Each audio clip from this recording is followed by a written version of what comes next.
morning to everyone. As all of you know, that today is World Environment Day.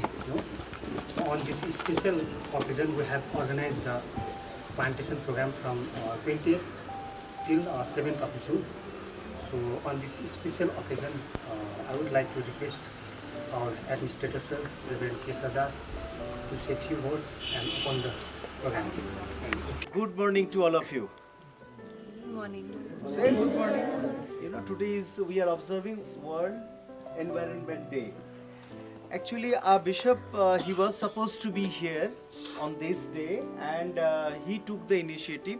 He had requested me to organize a program on 5th, so that we can spend the time and we can do something which God wants us to do. Now you will be surprised to maybe you will be surprised to learn this, why I have made this statement that God wants us to do. I would like to read a portion from the Bible, and then Bimba Tamang, I would like to thank him. He said he will say a few words. Now reverends are known as never-end people. If you give me a place to stand and a lectern in front of me, I can speak for 2 hours. But I will not take that much time. But I would like to read something from the Bible which is very important for us to know.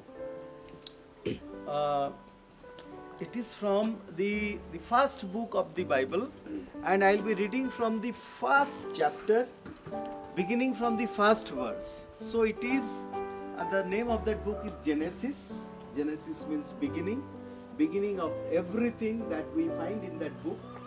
So it is written, in the beginning, when God created the heavens and the earth was a formless void, and darkness covered the face of the deep, while a wind from God swept over the face of the waters. Then God said, "Let there be light," and there was light. And God saw that the light was good. And God separated the light from the darkness. God called the light day, and the darkness He called night. And there was evening, and there was morning, the first day. And God said, "Let there be dome in the midst of the waters, and let it separate the waters from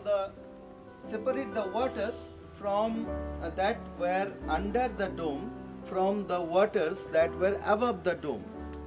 And it was so. God called the day the dome sky, and there was evening, and there was morning, the second day. And God said, "Let the waters under the sky be gathered together into one place, and let the dry land appear." And it was so. God called the dry land earth, and the waters, and they are gathered together, He called seas. And God saw that it was good. And God said, "Let the earth put forth vegetation, plants yielding seed, and fruit."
Very good. He said, "Good, good, good, good." And finally he said, "It is very good."